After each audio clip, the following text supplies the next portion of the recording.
Since launch, Tears of the Kingdom has been known for its large number of glitches ranging from duplicating materials to flying across the map faster than the game can even load. It's led to some pretty insane speedruns, with any percent currently sitting at a little under 44 minutes. With all the skips used throughout the run, some of the more exciting sections have been cut out, like the boss rush before Ganondorf, and overall, the run isn't as easy to follow as a first-time viewer.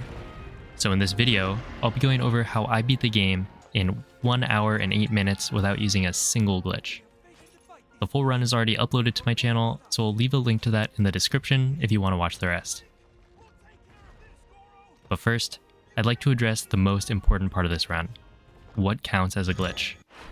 A lot of the fastest strategies involve playing the game in unintended ways, so I need to make things clear. Glitchless isn't an official category on the leaderboard, so there isn't a community-voted rule set, but here's what I decided to run with. It's not a glitch if I'm using the game's mechanics as they were intended to function. That means that skipping the first room's terminal is allowed because all I'm doing is making a jump that the developers probably didn't know you could make. This speedrun isn't about doing things as the game was intended to be played, but rather a speedrun about trying to go fast given certain restrictions to make the route unique. But the out-of-bounds clips and duplication that unrestricted runs use are definitely not allowed. I don't think my run has many gray areas, but feel free to let me know in the comments if I did something that you thought was a glitch. With that out of the way, let's get into the run. The game always starts off with the Great Sky Island tutorial section. Trying to leave early will result in voiding out, so the player is forced to complete 4 shrines before they're given access to the open world of Hyrule. The route for this part is actually pretty similar to Unrestricted, because there aren't many glitches available early enough to make the movement on the Great Sky Island faster. Starting out, I've skipped the prologue because the speedrunning community voted to let runs start from the Room of Awakening with an offset to account for how long the prologue normally takes. It makes the game a lot more fun to run and easier to get into. I pick up the Master Sword and, as previously mentioned, use a really precise jump to make it up to the ledge above without activating the terminal. This is called a long jump, which uses the fact that Link carries his momentum better moving backwards than forwards. It's been around since Breath of the Wild, and they were really thorough about removing glitches between games, so it's pretty clearly intended. I line Link up, sprint, jump immediately to get as much speed as possible, throw him with the camera facing backwards to turn Link around, and then jump slash at the right moment to get a little bit more height and barely make it to the ledge. Even if for some reason this wasn't allowed, it's possible to jump across the cogs when they're moving, which is only around 40 seconds slower because of the cutscene to activate them. I grab 3 wings and a chest above the recall shrine before jumping down into the title card cutscene. After getting the Pura Pad, I use one of the wings to get to the Temple of Time. Without abilities or speed food, it's a bit harder than it looks to get onto the wing. From a running start, the wing needs to just barely clip the edge to slow it down enough for Link to catch up. Wing movement is great because it cuts out a lot of running to go straight to our next location. This flight is particularly tricky because I'm trying to land right at the top step without actually touching the door. That way Link is close enough to activate the cutscene while on the wing, and will be standing on the wing after the cutscene ends. If the wing is too close, then the game moves it out of the way. For an unrestricted speedrun, wings can be duplicated, so runners generally just use 2 wings here to make things a lot easier. I need the cutscene to gain access to the shrines, but if Link never directly touches the ground and then voids out, the game will place him back where he got the Pura Pad. The game doesn't update Link's respawn coordinates if he's standing on a Zonai device, so the game is working as intended, even if it might not seem like it. This void out is incredibly efficient, because this island is high enough to wing directly to the bottomless cave, which gives us really quick access to the Ascend Shrine. On the way, I pick up the long stick, the spicy pepper, 6 bombs, and the flame emitter shield at the top. Then it's just a short climb and I'm there.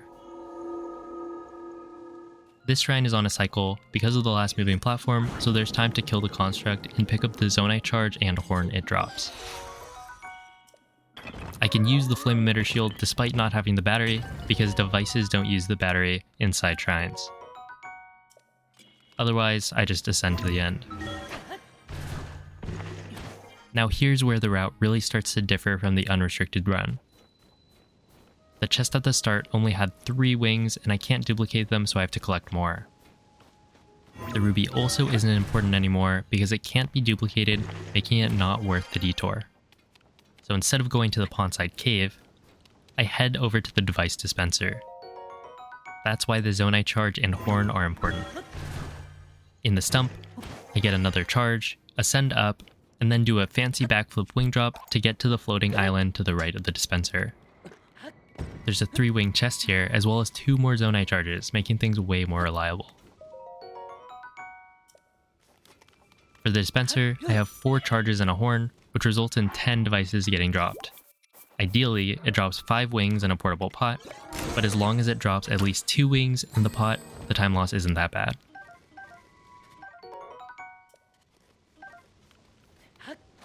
I then use the already laid out wing to fly straight to the fuse shrine.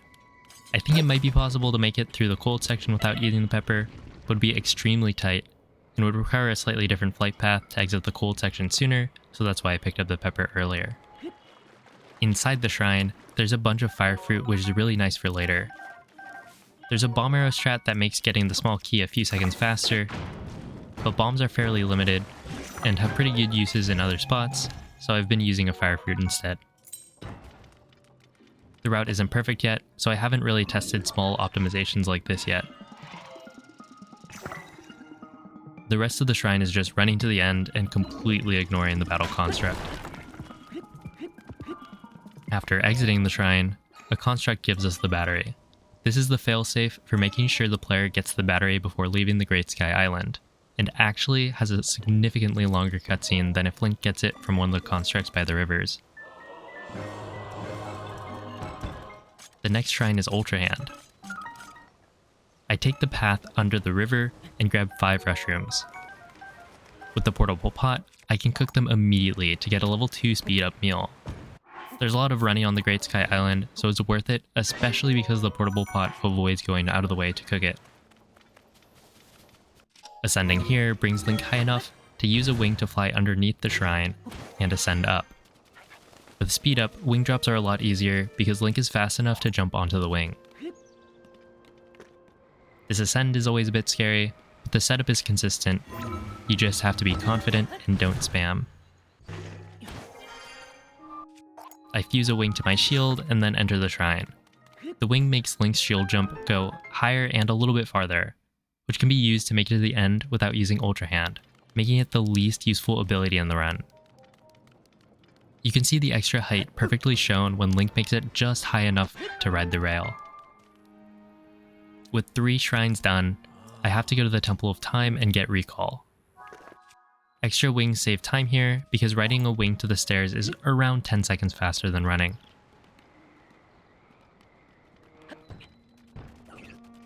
I steal the shield from the construct before opening the door and getting the ability. Once the cutscene is done, I jump up the cogs and try to open the 4-heart door at the end. It doesn't require an actual attempt, so I just press A to interact, and then B to give up, so that Rauru updates the Pura pad to allow warping. There's a small cutscene that plays the first time Link opens the map, so I open the inventory before switching to the map before every warp. To get back to recall, I just use Ascend. In case anyone was wondering, the walls in this room aren't climbable, which is why the other jump was necessary at the start.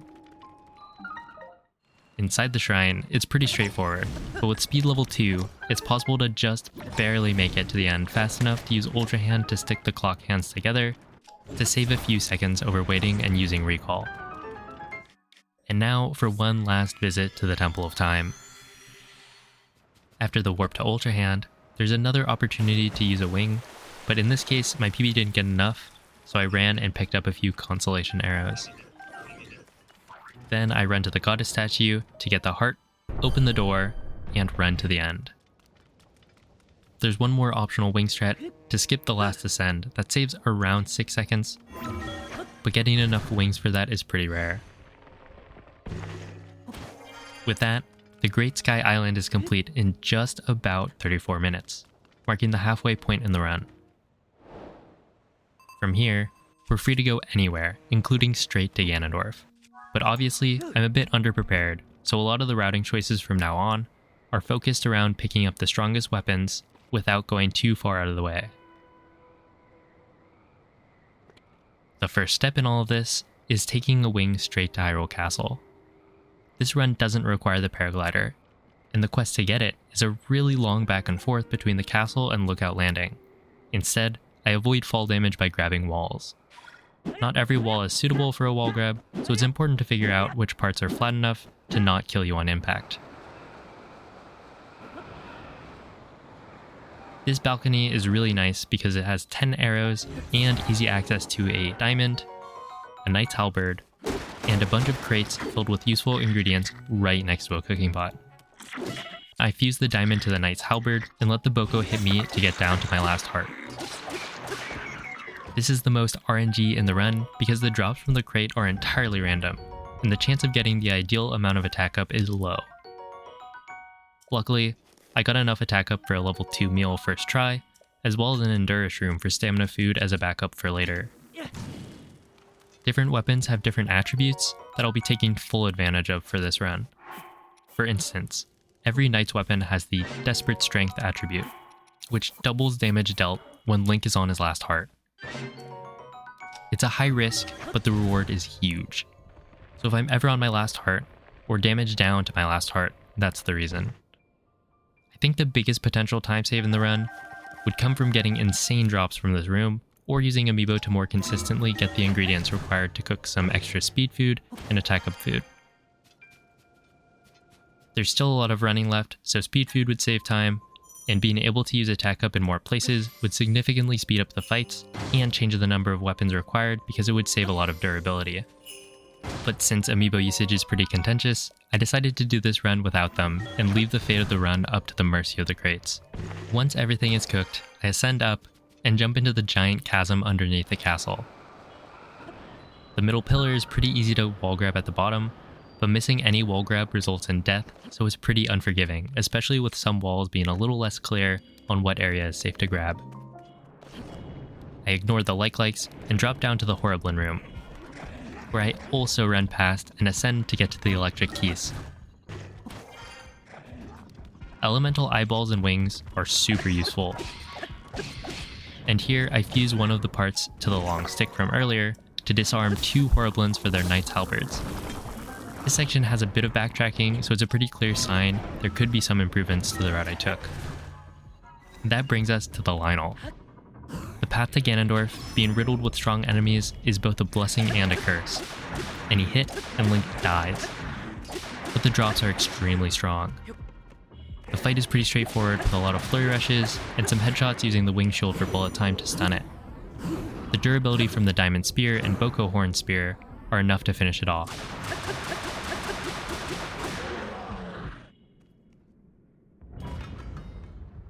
It drops a bunch of arrows, a Savage Lionel Bow, a Royal Broadsword, a durable shield, and 2 fuse materials in the 40 power range. I immediately fuse the stronger horn to the spare halberd, which creates a 100 damage weapon. Then I head over to the rubble, where it's possible to jump into the gloom, and as long as Link is in the right spot, he can ascend before taking damage. This part's pretty risky with only 1 heart, but the safe alternative uses a wing to avoid gloom damage, and there aren't any to spare. This next room is one I like to call the Room of Death. It's really easy to get frozen by a random Keese or like attack, but playing it safe makes it fairly easy to get through unscathed. By standing here, I'm just out of range of the Frost Breath and can kill the Keese as they approach while waiting to stun the like. A Lionel Hoof arrow from the Lionel Bow one-shots the like, and I pick up all of the ice monster parts. The chest ideally drops a shield, but there's a backup in case it doesn't.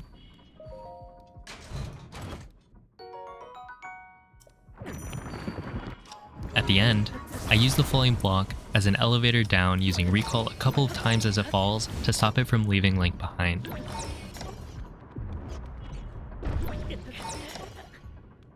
At the bottom, there are a couple of Lizalfos that I freeze. The silver one has a Royal Bow, which is useful for dealing damage while saving durability on the Lionel Bow. Killing it gives a silver Lizalhorn, which I fuse onto the Royal Broadsword for later. The room to the left has a bunch of zonai devices. The cannon goes on the Lionel shield for blowing up rocks, the rocket goes on the wooden shield, and the cart goes on the last shield for faster ground movement. The next room has a couple of choo-choos, which are actually extremely important. Without choo-choo jellies, I would have no way of fighting Mugdrock, which, spoilers, is part of the run. There's also gloom hands in the middle of the room, so I go along the edge to avoid them. The chest behind these rocks has 10 bombs, and using the cannon saves even more bombs for later. At this point, we're back at the prologue area. But this time, Link has a skateboard. The Boko here can be annoying, so it's safer to freeze it. Gibdo bones are super strong, so I kill the Gibdos before blowing up the rocks and continuing down the tunnel.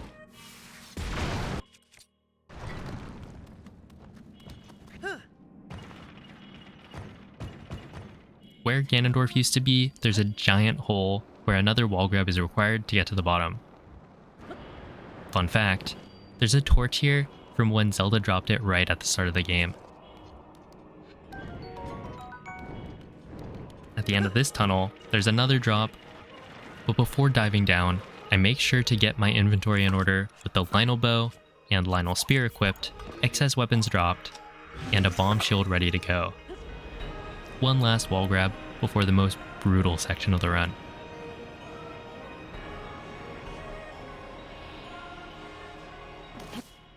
The end of the game is normally structured like this. The sages help you fight the Demon King's army. Then, the bosses from the temples show up, but instead of fighting them, the sages take care of it so that Link can go fight Ganondorf. I didn't do any of the temples, so it's just Link versus the world. And to make things worse, a death at any point prior to defeating Phantom Ganon will bring us back to the very start of it. And of course, the whole thing has to be done on one heart to get that juicy attack boost on the knight's weapons. In total, there's 4 phases of the army, and 6 bosses with 2 phases each to get through without getting hit a single time. It's absolutely brutal, but that's what makes the run so exciting. So let's jump right in. The army starts off with a wave of bokoblins. I immediately bomb jump, and then fire off triple shot bomb arrows to take care of a lot of the weaker Bokos. These shots are placed to kill as many as possible, but also leaves 2 archer Bokos alive, and kills most of the shield holding Bokos that would normally be annoying to kill. The archers drop at least 15 arrows each, but if you kill them too early, the drops disappear. I fuse the next bomb to my shield immediately because I need it for the Lizalfos phase, and the rest is just stabbing Bokos as they approach while leading the big one towards the edge. The boss has a ton of health, so it saves a lot of durability to just freeze and push. It's also more fun. The army is hectic because of the number of enemies, but it works to our advantage because it's a goldmine for weapons and materials. From the Bokos, I grab a soldier's broadsword and a royal broadsword. Then comes the Lizalfos, which starts the same way the Boko phase did, but there aren't as many, so it makes it a lot quicker. Any remaining Lizalfos get picked off with the royal bow, but before killing the last one, I pick up a couple of royal halberds and fuse a knight's halberd to the soldier's broadsword for later.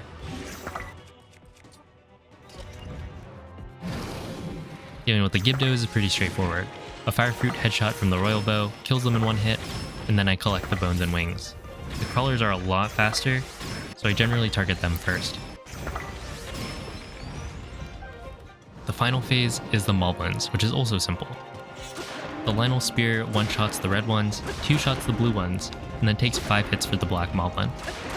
The only weapon I'm looking for is a Knight's Claymore, and then the army is defeated.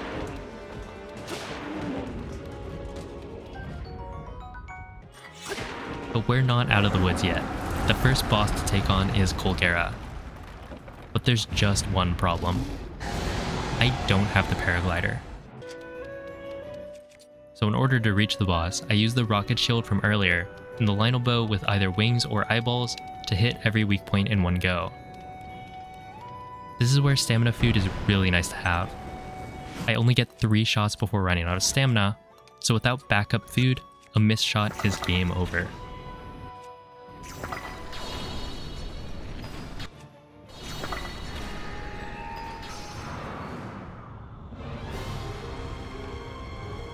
Phase 2 starts Link off above Colgera, and I dive left to get underneath and shoot the weak points again, praying the tornadoes don't obscure my vision. The last weak point is usually just far enough away to be out of range of a Keese eyeball, which is why I use a wing instead.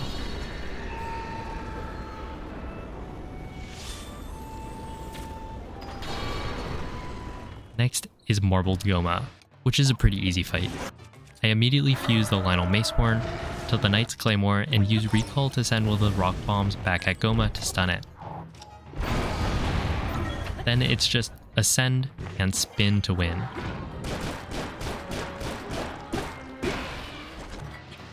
Phase 2 is basically the same thing, but I prepare a bomb shield for later and use Ultra Hand to place the large rock bomb next to Goma's leg. Another ascend, and another spin, and we're good to go.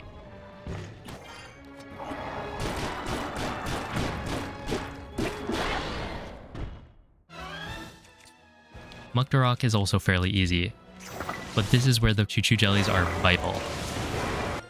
Without a water item, it's impossible to get it out of the shark form.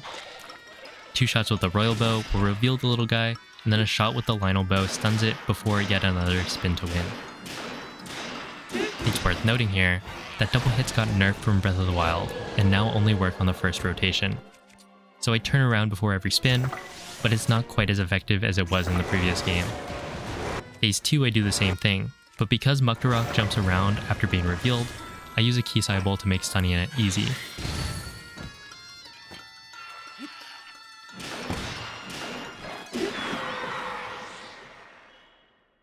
For Queen Gibdo Phase 1, I use 2 elemental Keese eyeballs to make it vulnerable, and then a Gibdo Bone to knock it down. Then, I use the last of the Knight's Claymore's durability before finishing it off with a Gibdo Bone headshot.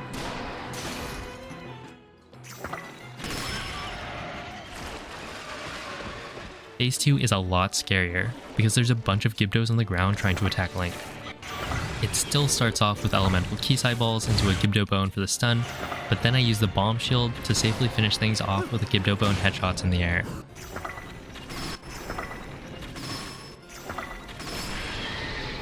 The Seized Construct is also one of the bosses we have to fight.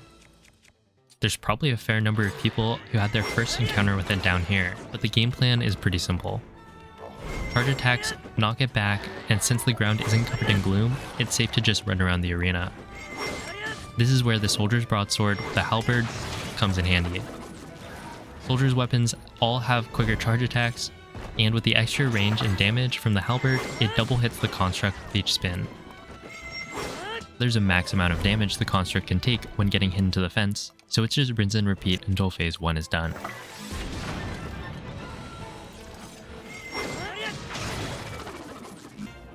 Phase 2 is the same, except the construct will fly into the air every other cycle, which I use an elemental arrow to interrupt.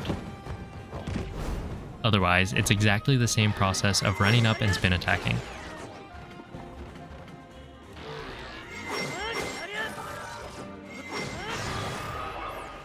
The last boss before we're given a checkpoint is Phantom Ganon. The first phase is where the royal weapons start to shine.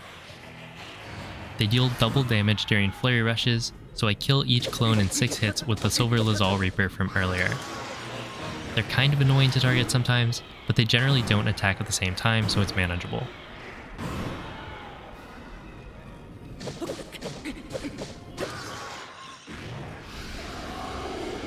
Phase 2 is what the rest of the bombs are saved for. I spam bomb arrows until all the clones are dead.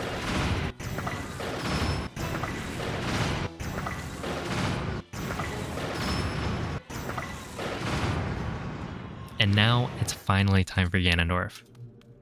Even if I die, it'll respawn me right before Ganondorf, so it's a lot more forgiving, although dying is often considered not optimal in speedruns.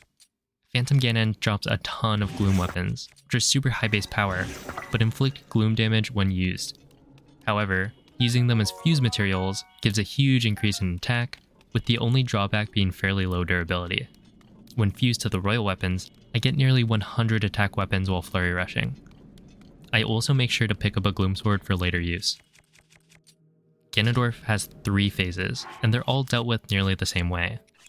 In phase 1, I eat the attack up food and then flurry rush with my strongest weapon.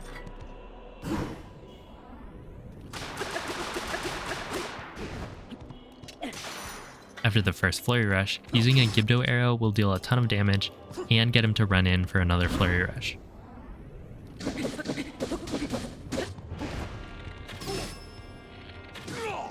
Phase 2 is where he sends out his clones, which can get really annoying, because the rest are mostly just noise to mess up the targeting and hit you after you've flurry rushed the main body. It's the same process though, with flurry rushes and arrow shots to move on to phase 3.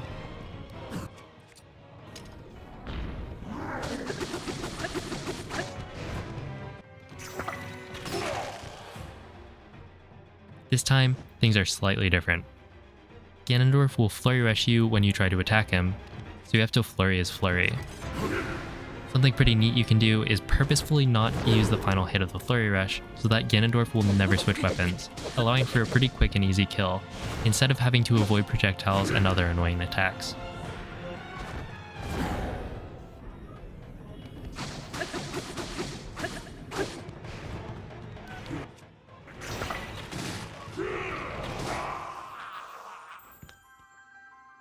And finally, it's time for the interactive cutscene boss. Except Demon Dragon is nothing like Dark Beast was for Breath of the Wild. Instead of an easy auto-scroller, it's one of the hardest parts of the game.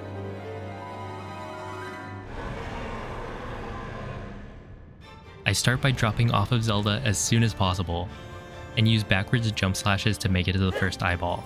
This gets me there a lot faster than waiting for Zelda to fly all the way up. I destroy the eyeball, and then run out of the crater so that the dragon launches Link to the right. By diving and dropping a wing as Link is about to stop rising, I can land on top of it and fly to the next eyeball. On the way over, I fuse the Gloom Sword onto the Master Sword because it lets Link kill each eyeball in 2 hits, making things more lenient. Then it's 2 hits on the next eyeball before jumping off and diving down. I have to do each part as fast as possible so that Zelda's position is consistent and will put us at a spot that's close enough to the next eyeball since there's no paraglider to course correct. I also have to do things fast because normally the player would only kill 1 eyeball each time Demon Dragon moves, but here I'm trying to destroy 2. Being too slow means the dragon will move too early and throw everything off, including Link. I do the same thing as earlier with the wing to get to the last one.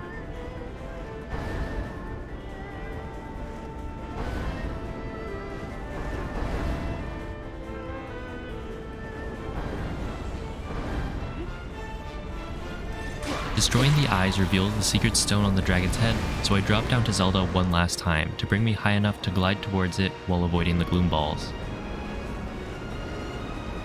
Without the paraglider, I can't afford to dive down fast because I won't have the horizontal distance to make it. And I forgot to mention, but Link doesn't take fall damage on dragons, which is what makes this fight doable without the glider.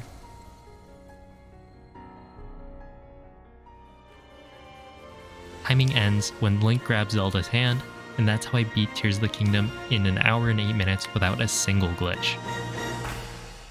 Glitchless is still really underexplored, so I think the routing can be improved a lot. I personally didn't route a lot of this run. I took bits and pieces from other runners like Mintius and Kitamura.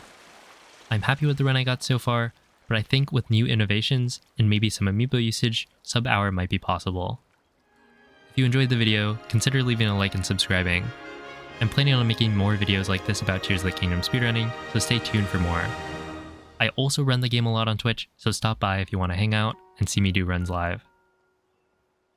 Thank you.